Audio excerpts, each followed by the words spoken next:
Thank you for that. Yes. And I will say, if you find the content today interesting and helpful, Natalie and I are in discussion about doing a fall class as well. So if you have folks, other real estate agents who are interested in this content, let them know to keep their eyes open. We'll look at that. All right. To set the stage for this conversation, we want to just provide a little bit about what reuse is. Having worked in the solid waste sector for a long time, I can tell you that oftentimes recycling and reuse are intermingled in their usage in everyday vernacular, if you will. So what is reuse? And if you want to go to the next slide, reuse, this is a bit of a wonky diagram, but we use it a lot in the solid waste world to show people the ways and strategies that we like to highlight and to advocate for when we really look at environmental benefit.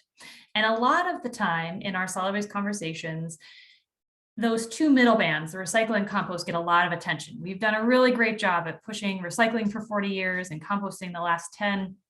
And reuse and reduction don't always get the attention that they really should because of the value from environmental benefits. But as you can see, they're at the top, and the mantra is reduce, reuse, recycle. So today we're talking about those top two bands. The next slide I have is just a little picture to demonstrate exactly what reuse and waste prevention, which we'll talk a little bit about, is not. Waste prevention reuse are not landfilling. It's not waste energy. If you live in the metro area in Ramsey, Washington, or Hennepin counties, most of our everyday trash goes to one of the waste energy facilities, and it's not recycling. Recycling is something most of us are familiar with, but none of these things are reuse or waste prevention. On the other hand, waste prevention and reuse are using items multiple times, and it's kind of an easy thing, right? It's in the name. You reuse, you use it multiple times for the same thing. And in the context of this conversation, waste prevention can include repair. Repair is one of these things that kind of straddles waste prevention and reuse. You are fixing something in order to reuse it. So you're preventing the need to buy something new, but it's also a reuse. So it straddles those two worlds when we talk about this. Maintenance, preservation, which is obviously where Rethos spends a lot of great time, salvage materials, and deconstruction. And Natalie will get into more exactly what deconstruction is down the line. But we wanted to just be clear about these things are fundamentally different in their outcomes and the strategies from recycling. This diagram here is just a nice visual image to tell us about what we're looking at. The typical way that we think about a lot of products is we use them and we dispose of them. So it's this linear line straight to the trash can, a landfill, or wherever it's going. Recycling, you sometimes get a couple of other uses, whether that's paper or plastic, but it's not a thing that you can do a lot with a lot of building materials or furniture, decor. Recycling isn't really an option for a lot of those anyway, so oftentimes they end up just in the trash. The circular economy, the circular approach to waste management is really what we're talking about when we think about reuse, and how do we keep things out of the trash, out of disposal, and in use in our society. The impacts of benefits of reuse are numerous, and there are different reasons that people come to this table. For me, I come largely for the environmental reason, but that certainly is far from the only benefit of reuse. And when we talk about this, we can look at things like decreased greenhouse gas emissions from building materials. A number of the organizations that do deconstruction will actually do the math to say saving this lumber and reusing this lumber is actually saving this many CO2, metric tons of CO2 in comparison to if you had made new lumber.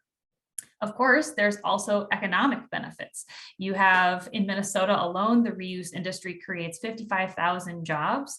That's not just in building materials and things related to this conversation, but it creates a ton of jobs in Minnesota and of course across the country. And it grows our local economy. One of the things that we found in our impact report that we did a couple of years ago is that reuse jobs are not easily something you can either put online or that you can export. And so it keeps things local most of the time. Now, of course, there is a growing online economy with that, but much of it stays local. And of course, with the social side, you have building community of like-minded individuals. You also connect people across spaces where maybe they wouldn't normally connect otherwise. It adds and leads to community involvement. And then it provides value and opportunity to individuals. And one of the things that we see is that provides access to materials that maybe would be higher quality and somebody couldn't purchase new. So it creates space for having access to those materials. But on the other side, and this picture here that you see is from a deconstruction the city of St. Louis Park had done a few years ago, working with an organization that hires individuals who have previously been incarcerated. So it provides opportunity for job training for folks who are struggling and with barriers to employment. And so it provides a lot of different social benefits that other types of jobs may or may not be able to provide. So that's one of the other benefits we like to highlight in the world of reuse. So where does reuse fit in overall in Minnesota? Fortunately, Minnesota has been leading the way on environmental issues around waste for a long time. Trivia, the Minnesota Pollution Control Agency was created the year before the United States EPA. So we've been doing this for a long time. And reuse very much aligns with larger goals around reducing waste and getting the demand for new materials down. A couple of things I want to highlight specific to building materials is over the last couple of years, there's really been an increase. The Pollution Control Agency has led and worked with a number of different stakeholders to have a conversation about what this should look like. How is this conversation different than regular recycling and what the rest of solid waste management? And that process happened in 2019 and 2020. And now there's some ongoing work around creating ordinances that encourage deconstruction and salvaging of material, and how do we create financial incentives, which Natalie will talk a little bit about, some counties are already doing. The other piece, not just around building materials, but that is items like bulky items are really a big problem. So furniture, mattresses for our disposal facilities, and thinking about reuse can really help decrease the need for disposal for those. Now, of course, there eventually comes a point when a couch is just completely done, but how do we extend the life of those things and also opt for things that can be repaired as much as possible? The next slide is a lot of words, as I mentioned to Natalie. This is literally just here for those of you who are interested in such things. The links here are all reports that Pollution Control Agency has come out with the last couple of years. They provide some really interesting background about processes and material composition of things that are thrown away in construction and demolition landfills. So if you're the type of person who likes those deep dives, I invite you to take a look at these after we send out the slides, but I'm just plopping them here so you have them as a resource.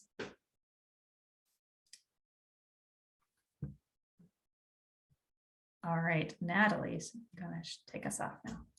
Yeah, and we can pause here if anybody has any questions about the context Emily just shared. If not, we'll sort of shift focus to how we relate to reuse at home. But feel free to unmute yourself. I know we have a small crew, so you can throw a question in the chat or unmute yourself right now if you have any questions for Emily at the moment. We can pause at the end of the session as well for some Q&A. But I have a quick question. Yeah, Susan. Is there anything underway to make better use of construction materials that are pulled out of homes?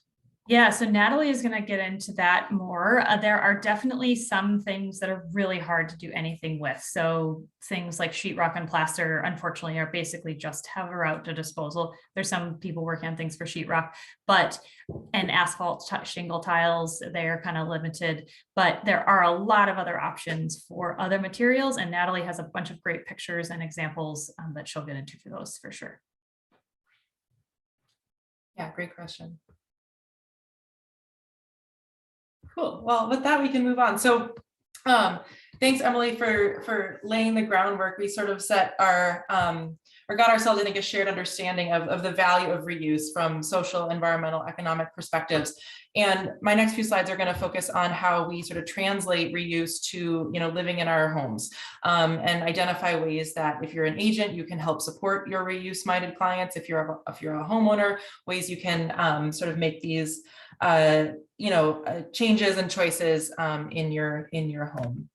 And here's how I kind of break it down.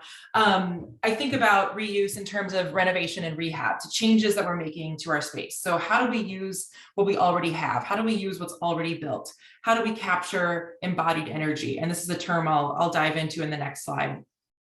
What about the furnishings and materials? So the stuff that fills up our homes. Where do we look for salvaged furniture and lumber and materials? And where do those things go if we're taking some of those things out of our homes? And then ongoing maintenance and repair. So how can we care for our homes in ways that reduce waste? What are the little things we can do day by day, season by season, that reduce waste and prioritize reuse at home? So before I dive into how we renovate and rehab with reuse in mind, I just wanted to explain this idea of embodied energy. I think this is a kind of lesser known component of sustainability. We think a lot about operational energy. How much does it cost to, heat and cool our homes, keep the lights on, that sort of thing. But it's really important when it comes to caring for our homes in ways that support the environment. So what is it? Embodied energy is the energy that is used in the whole process of building something, of getting it to a point of operation. So it's the energy involved in extracting raw materials, in processing those materials, milling lumber, that sort of thing, manufacturing them into parts, transporting those parts to a site, putting them all together. So when it comes to a building, that you can imagine the concrete, the bricks, the wood, the plaster, the roofing materials, the nails and hardware and fixtures, all of that stuff takes energy to extract, create, produce, transport. And you can see how this relates to the idea of the circular economy a few slides back. So the more we reuse what we already have, keep materials out of the waste stream, we're capturing that embodied energy. It literally already exists. And when we throw stuff out, we lose that energy, and then we place more pressure on the extraction of new materials and the creation of new things. An interesting little factoid is that it takes about 20 years of a typical building's 100-year lifespan or operation to offset the energy expenditure of its construction. So sometimes when people talk about older homes or older buildings, they say that they've already paid off their carbon debt, meaning they've existed long enough to justify all of that upfront energy usage. And we can think about it again in terms of whole buildings or their parts, individual parts. So I hope that all makes sense. Here's another way of looking at it too. This is the graphic that you can dive into again once you get the slides, but showing energy usage for all of the parts that make up a typical roughly 2,000 square foot home. And I want to zoom in on the bottom here. So this shows how much energy, the percentage of energy used in the different pieces or parts of building the home. And the vast majority of energy is used in manufacturing all of these materials. So this is to say that by building something new, there's a carbon cost associated with that. When we throw it out, we lose all of that we invested in it. When we throw stuff out, that means we're replacing it with something new and adding to that upfront cost again. So again, just another way of thinking about all of the energy that we've already used and expended to just get our buildings to the point of being usable. So we know that as homeowners, if you're living in a house, you're inevitably going to leave your mark. Maybe you're going to redo the bathroom or finish the basement or redesign the porch, something like that. And there are ways we can reduce material waste and salvage as much existing material as possible. And we're probably going to be, working with experts, hiring some folks, some pros to help us do this work, and hiring experts who share those values of reuse is a key strategy in doing this work. Making sure your contractor does what you want them to do. Are they renovating something? Are they restoring it, bringing it back to life, bringing it back to its original purpose? Or are they making some drastic changes to your space? Making sure that you and your contractor are on the same page about what that project is, what the result is going to be. Are they comfortable incorporating salvage into their work? Are they okay with not just throwing everything into a dumpster and hauling it to the landfill? Are they okay with, carefully salvaging parts or incorporating, this cool wood flooring that you found in somebody's basement that you want to use in your project? Are they okay with that idea? And as agents, building a network of contractors that you and your clients can rely on, this is a huge asset. And having folks, experts in your community who know how to do this work and are committed to reuse, this can be a hugely beneficial thing for your clients. We always encourage, check your referrals, build a network that's based on trust, word of mouth, experience, that sort of thing. One type of contractor or type of work a contractor might be doing is deconstruction, and Emily pointed to this earlier. So deconstruction is the careful dismantling of a structure or a part of a structure to preserve and reuse the parts and materials.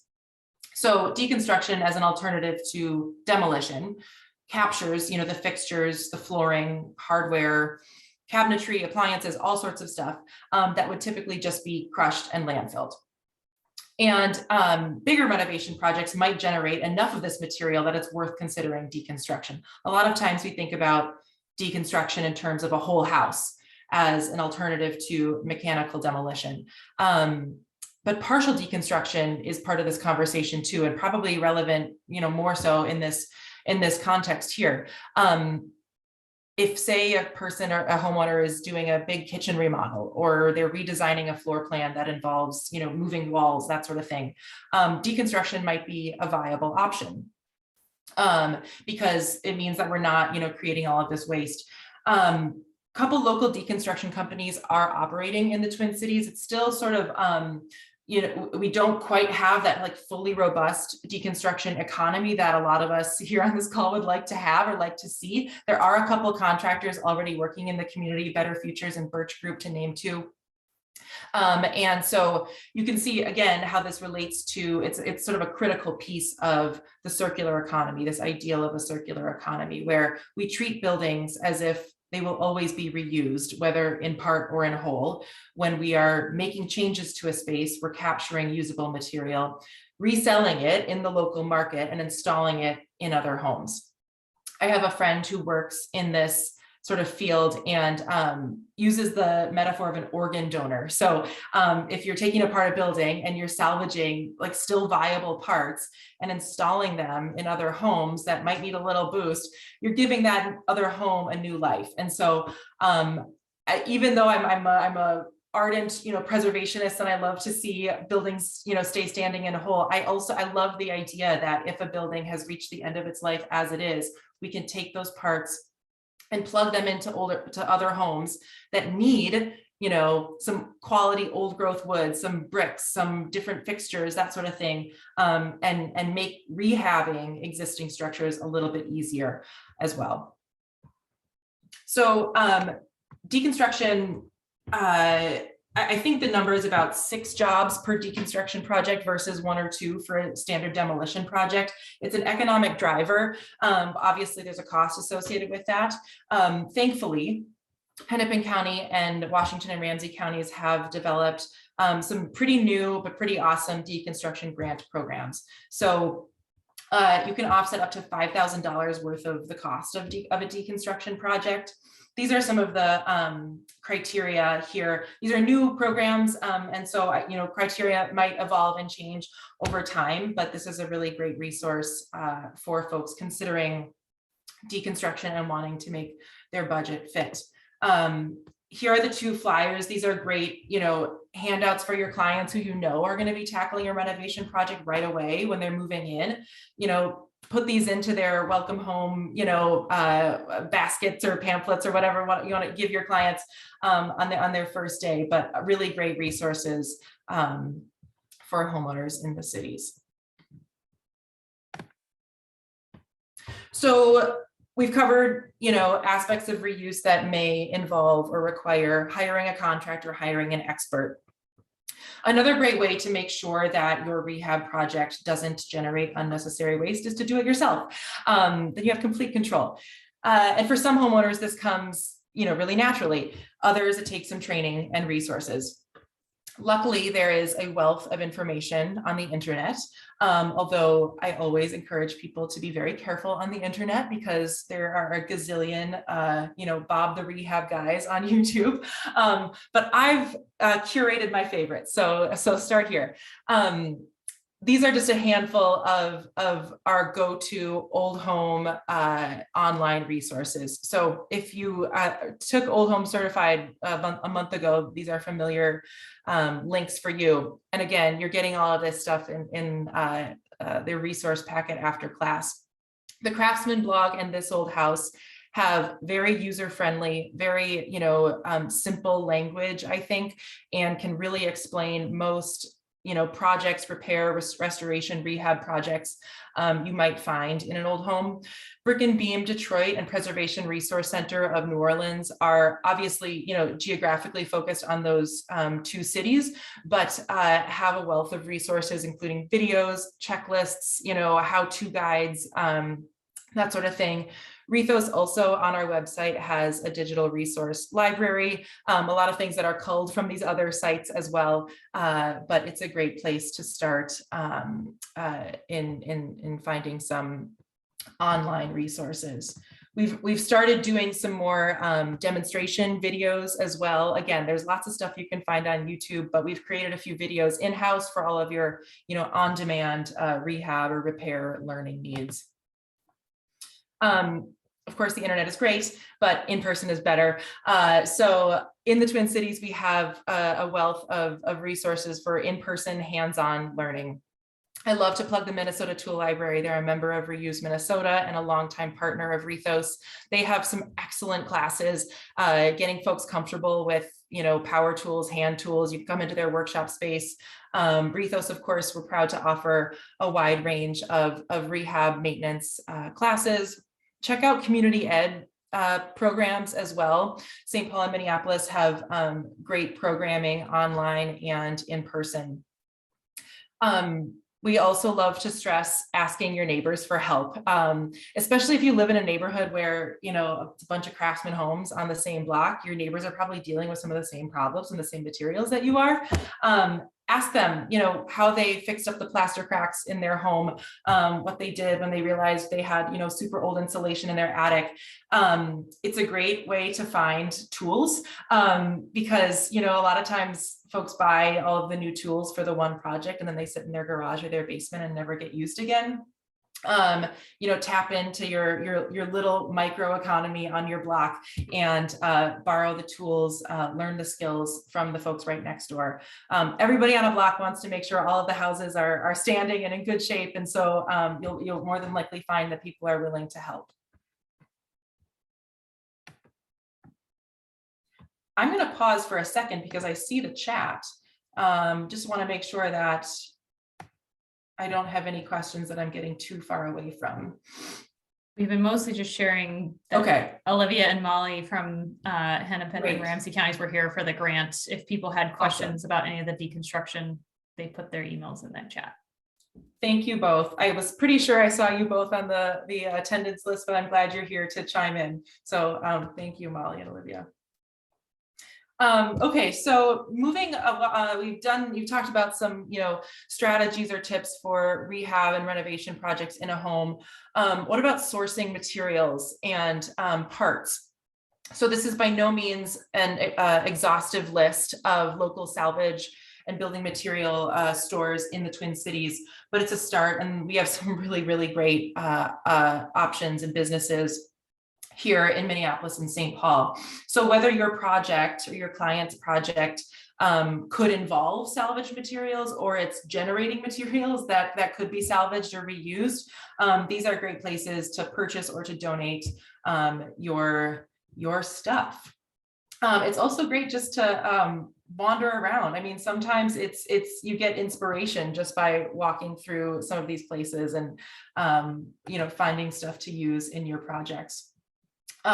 Scenes from Architectural Antiques, just an excellent architectural salvage shop. The cool thing is too, if you live in an older home, a lot of windows and door sizes were pretty standardized, and you can find, the same thing that you're, maybe I've known quite a few folks who have, older double hung windows, and they're trying to fix them all up, but this one is just completely rotted out. What do I do? Do I buy a new one just for this one? Or Bauer Brothers has an entire floor full of windows, and I'm sure you can find one that fits that frame.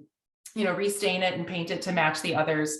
The options are really endless. And the cool thing too is you don't need to love antiques or period furniture. A lot of these places have really functional items. They have appliances and cabinetry and lumber and stuff that can be used in all aspects of a home redo. You don't need to, I think some people shy away from some of these salvage shops because they don't like, glitzy old light fixtures or a certain era of furniture, but they have all sorts of things that are worth exploring and worth seeking out as a first go before going to whatever big box store. I wanted to share kind of a feel-good story from a friend that I think ties a lot of this stuff together. So a friend of mine, homeowners, were trying to do, or they were doing a kitchen renovation. And this is an old 4-square home. And obviously this kitchen, was not original. It's, been updated. And so they wanted to redesign it. And their first step when removing or trying to, clear out the kitchen was that they got a local deconstruction group to come out and salvage the original cabinet or the cabinets, the fixtures, that sort of thing, so that it could be sold at Restore for, a different homeowner. And I know it's super fun to take a sledgehammer and just go crazy when you're trying to redo something.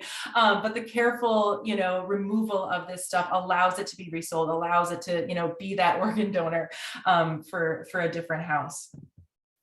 The next thing they did was salvage original flooring from a local rubber mill. So that was being redeveloped. So they said, all of this stuff is, perfectly great old growth wood that could be refinished. And so they salvaged what they needed to be installed in the first floor of their home, as you can see here.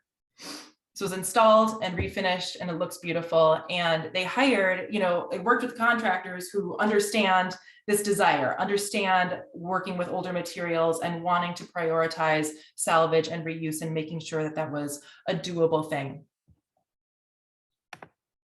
And the result is gorgeous. So they have, a new kitchen here with their, repurposed wood floors. Their old kitchen is being used somewhere else. And I just think it's a great story of sort of prioritizing reuse, salvage at all stages of a project, at all stages of a home rehab, and just trying to embed that culture into your lifestyle. I wanted to talk a bit too about ongoing maintenance and repair. So how we, daily, monthly, seasonally care for our homes in ways that reduce waste. Again, plug in the tool library. So I think this is a great resource for first-time homeowners, again, so that they don't need to purchase all new tools or feel overwhelmed by what they don't know. Members of the tool library, if you're not familiar, can literally, like a library, borrow small power tools, hand tools, lawn care equipment, that sort of thing, take it home, use them, bring them back. They can also utilize the workshop space at the tool library for learning about, larger, table saws and planers and that sort of thing. And they can also work on projects at the tool library itself. They have classes regularly to, get comfortable with these tools, that sort of thing. It's a great way to, reduce our reliance on buying new things, on building a community around reuse too. It's a great place to meet, other first-time homeowners and learn alongside them. There are 2 locations. One's in Midway, the other's in Northeast Minneapolis. I've linked to this really excellent resource that a Rethos instructor created about drafting a maintenance plan. So seasonal maintenance, ongoing maintenance are key pieces of owning a home and reducing waste in the long term. A lot of times, proactive care and maintenance can reduce the likelihood that some big, avoidable, costly thing is going to happen in our homes. And a lot of times when that happens, it means, we're gutting a whole kitchen, or, water damage has rendered our, wood floors unusable or unsalvageable.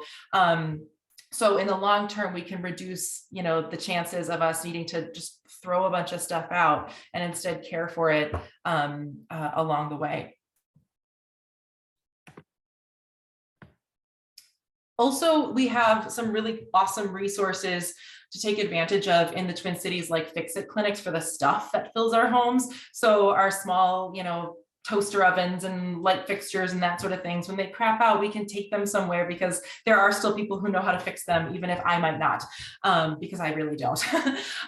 So with fix-it clinics, which are this service that exists in our communities that we can take advantage of, volunteers will fix up your little, your small appliances, teach you how to do it too. You can sit there and learn from them, so that when you go home and the next thing breaks, you can fix it, rather than saying, oh, this doesn't work anymore. It's just gonna, sit on my shelf until I, do a big basement clean out, and you go to Target and buy something brand new.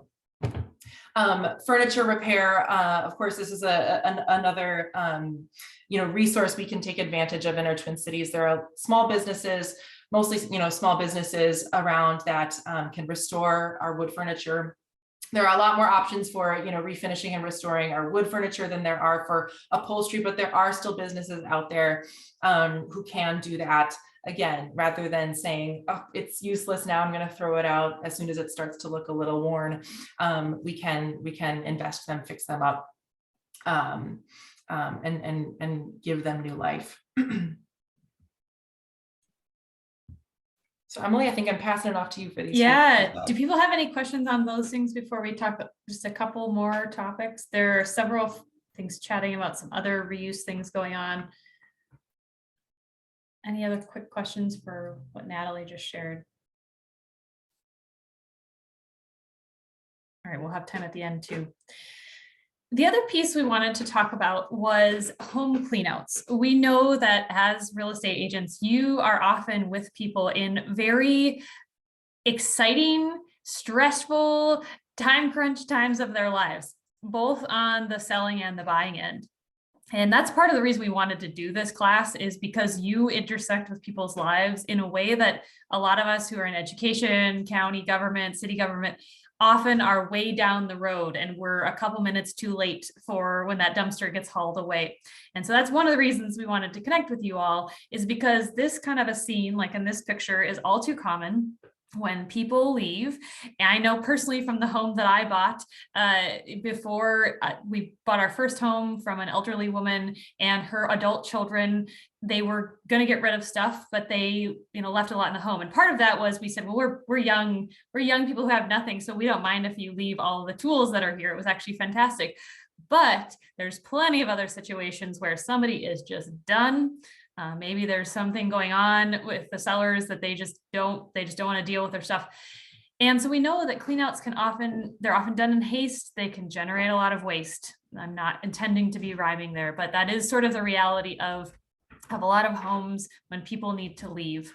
And so we wanted to just provide a few other things that, acknowledging that with some planning, there's a lot of great opportunities for reuse. A couple slides from now, I've got some actual organizations as a resource, and they'll be on our handout as well. But, there's always the DIY option if there are the seller or family that are involved, but there's a lot of services too. And, many of us are familiar with estate planning, but there are other organizations as well that will do sorting and packing to properly donate and sell, or sometimes dispose of, recycle things that need to go. And of course, if you want to do a combination of those, where you have some items and then you have organizations that pick it up, like Bridging will pick up items, a truck, if you've got a truckload of furniture that your seller doesn't want any longer and they're moving across the country, they could order a pickup to have all that stuff picked up and then go to folks in need in the metro area who need furniture, folks who are coming out of homelessness. So there's a lot of really great ways that you can intersect people and help reduce the size of that dumpster or eliminate the dumpster that's on the front curve when we all know too well, especially as we're approaching spring, how frequently those are out there. And the really great thing is that these provide a way, this kind of mentality provides a way to support community organizations and people who really need these items instead of just having them go in disposal. I did link to here, and this isn't in our little handout, but this link here is a great guide that Hennepin County created. I'm not exactly sure, it's been around at least 5 or 6 years, but it's a really great guide that they have by category. If you have bicycles, here's where you can take those. If you have building materials, here's where you can take those. I'm not sure the last time it was updated, but it's a fantastic guide if you're looking for more detail on that. The other side, and Natalie has alluded to this, is furnishing a home.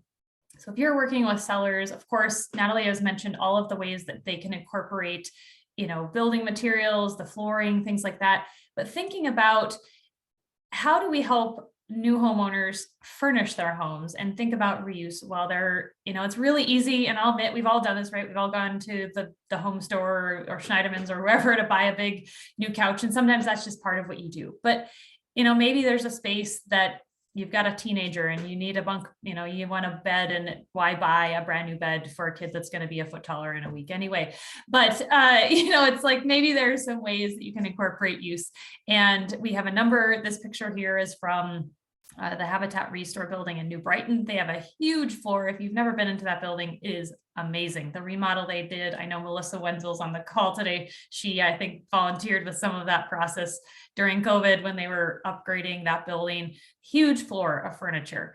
And it's a great space to go find really nice quality things, both upholstered and wood items, cabinetry as well. But helping your clients think about, you want an accent piece that's kind of unique and isn't just what's from IKEA or whatever, not to, diss IKEA or anything, but what can you find that's maybe a more unique piece, a centerpiece in this wonderful new living room that they now have.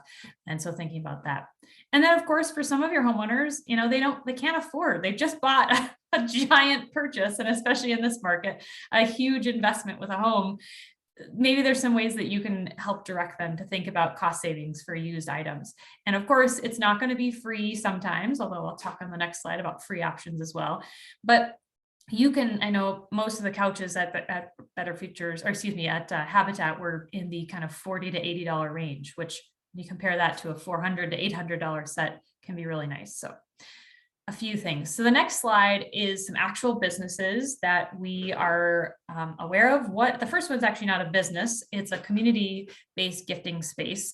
And many of you are probably familiar with Buy Nothing. I know Kelly mentioned that in the chat. This is a really great thing to mention to your clients as well, too, as they're moving to a new neighborhood where they might not know anyone. If it's like myself, I'm not from Minnesota. And so getting to know your neighbors, sometimes if you don't know people, it can take a little work.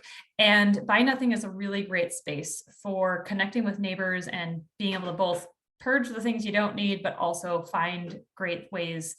We have people in my personal group that, somebody moved from Las Vegas and we're looking for basic stuff that they didn't have. Most of that is based on in Facebook at the moment, but they do have a new app that just came out a couple of months ago. But this is a great resource to mention to your clients.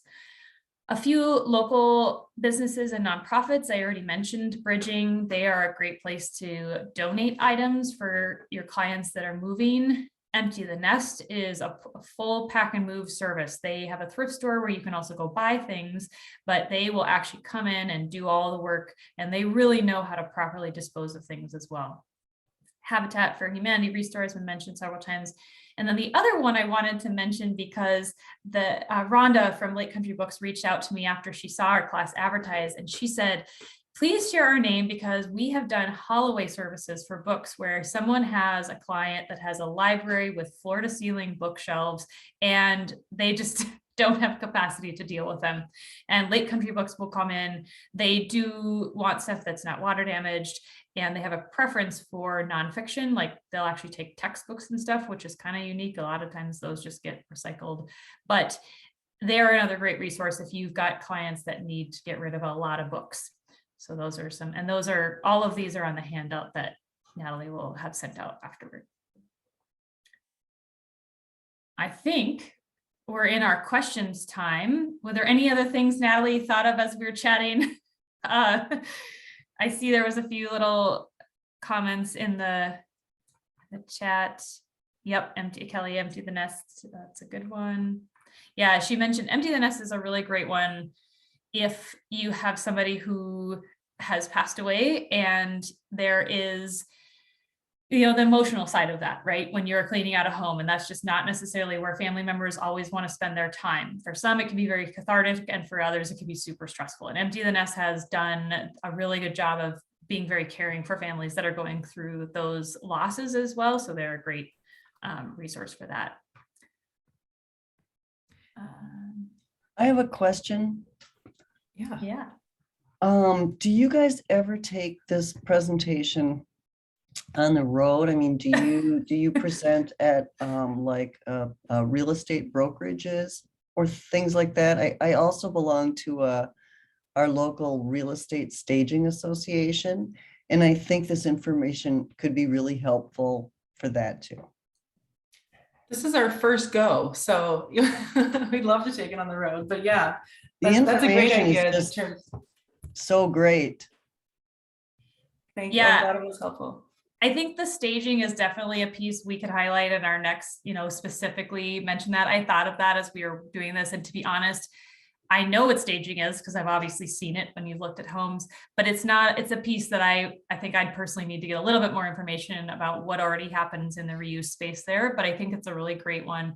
I would love to share, whether there are other conferences or, if there's a brokerage and you've got a monthly meeting or something where we could ever come in, I think that'd be great. And I would guess either Natalie and I could do this again together or do it individually too. We both know the content enough that we could do it either way, virtually or in person. But I think, we'd love to be a resource in that way for sure. I'll bring it up at my brokerage because we've got, well, we have a ton of agents, so it could be really helpful. That's great. Thanks, Susan. And we would definitely, from my own personal perspective, love to make this more mainstream. I remember years ago when I first looked at buying a house, it was during the mad dash of the first-time home buyer credit period. And I remember hearing of brokers who were eco brokers, and that was kind of their niche. And I thought to myself, that's really cool. If somebody wants to have that can be part of it. But the more I thought about it, I thought, it'd be really fantastic if everyone selling and buying homes had some capacity and knowledge around how to incorporate this into your work, even if it's not your thing, the thing that wakes you up in the morning. If it's something that you at least have in the back of your brain, if you have a client that's wondering about, is this house really going to be a fit for me? This seems like something I can't quite do, or that there may be ways that you could help people envision that and incorporate reuse into the vision of their new home. For sure. I see Kelly, you have your hand raised. Go ahead. Hi, everyone. Kelly Kish. I work for the City of Minneapolis and Solid Waste and Recycling. One other thing, I think, knowing this is about reuse, I do want to say one other thing about recycling and trash. We've had realtors reach out to us to get like a stack of recycling guides that they can include in like a welcome to your new home packet. Some of the resources Emily shared, like that donation opportunity brochure or the deconstruction information from the counties, those are things that cities and counties want to get out there. So if those are things that you are interested in and want to provide to your clients, reach out. We'll mail you as big of a stack or as small of a stack as you want. And then you have them for anytime someone is moving into a new space and they are immediately welcomed with the, okay, now I've got all these boxes, what the heck do I do with them? And Buy Nothing is another great place for moving boxes. I've seen, I think, the same set of moving boxes go around my neighborhood 5 or 6 times now. So just keep that in mind too, that there are many other resources that people are more than happy to get to you to give to folks to share not only the reuse information, but the disposal side of things as well. Yeah, that's a really good point. Having worked for the city of St. Louis Park, I know that that's something Kelly is absolutely spot on. There's any number of cities would be willing to provide those resources, because it's really helpful and you get that from the time people start. So absolutely. And to tack on to that and respond to Cassie, we do have a nice one pager that Emily and I put together, a lot of the resources and links from this presentation that hopefully it's nice and pretty. I would love if you all are able to share that with your clients, reference it yourself. And so we'll send that out after class in addition to the slide deck itself. So keep an eye out for that. I think it should be a useful resource that you can pass along to your clients.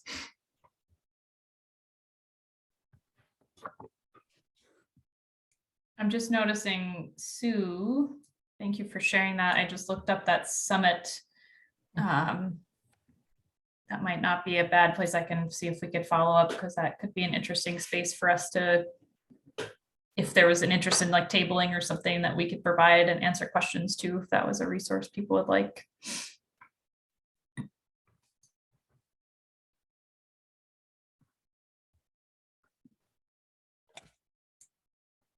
Hi, can you guys hear me? We can. Yeah. Hey, so I'm Lisa Weatherman, and I'm a realtor in Las Vegas, and I actually helped Heidi Swank move up there. So this is an amazing, amazing meeting. I've really, really enjoyed it. Everything, all the points you're touching on, I'm from Colorado, so that might give you an idea that like my green roots are very, very deep from like 1970. So, but Las Vegas is a different story. And sometimes people just, they don't have that cultural kind of thing. Like they move here, and I've seen many, many thoughtful people just throw all their stuff away. Like when they're leaving, they're not necessarily, it's actually the older people who are a little more thoughtful. It's the young people, like they're just throwing things away, and then Lisa cleans them up. And so I have many, many years of experience doing this, both in my personal life with my family members, but also with clients. And so what I did, and I think that this might be helpful for some of the realtors, in my farm, which is where I live, I started it's called the McNeil Marketplace, or Le Marché de McNeil for our French friends. And that's kind of a joke, because we actually do have a number of French people in our neighborhood, but it's a really good tool for our neighbors to get rid of their things. Sometimes they sell them. I typically just give stuff away, because in my worldview, I see that nobody wants our stuff. Very rarely do you have a thing that somebody actually wants, at least here in Las Vegas. I think it might be different where you guys are. I can see that you guys have a totally different mindset up there, which is really beautiful, but it's been great. So I've managed this page for probably 5 years and met a ton of neighbors. It's actually helped my business quite a bit. I also use the Buy Nothing Las Vegas page constantly. And if I ever really need to get rid of something, that's where I put it, because the McNeil page, the Le Marché page, it sometimes doesn't seem very active, and I'm not ever sure why, but people love it. I just don't see a lot of activity on it. But I just wanted to say thank you. I have learned a ton, and you guys are amazing, the work that you're doing. Now I'll mute myself.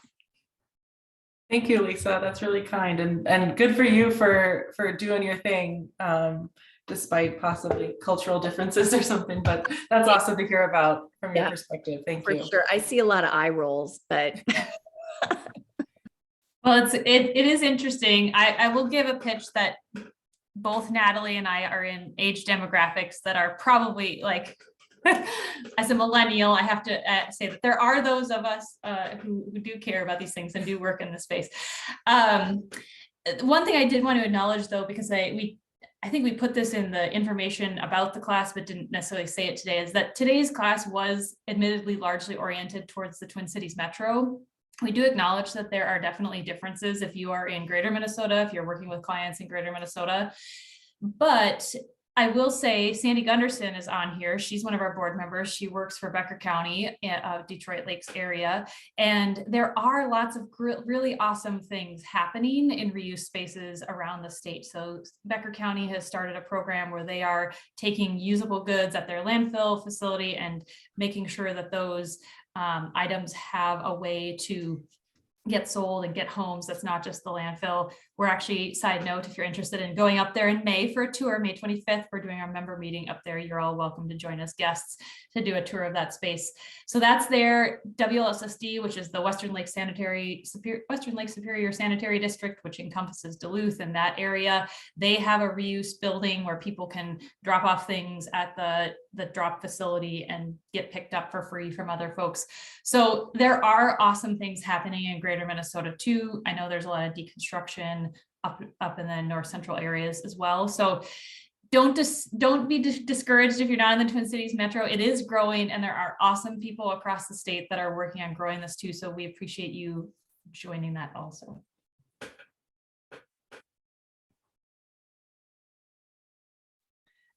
We have a minute or two for any other questions, and I wanted to say, somebody asked, we can share the chat as well, because there's been a lot of great connections and resources mentioned in the chat. So we'll be sure not to lose that. But yeah, please feel free to chime in with any other comments or questions before we wrap up. Do we need to input our license number again? Yes, before you sign off, please, yes, type your name and number one more time.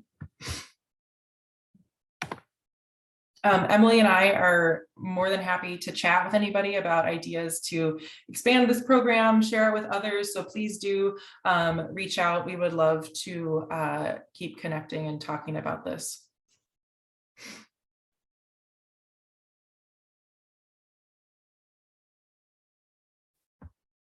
Thank you all for joining. Thanks for spending your lunch hour with us.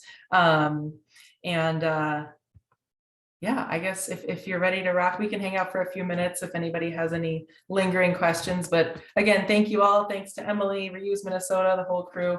Very much appreciate everybody gathering here today. Thank you. It was a great presentation. Thanks, Susan. Thank you. Have a wonderful afternoon.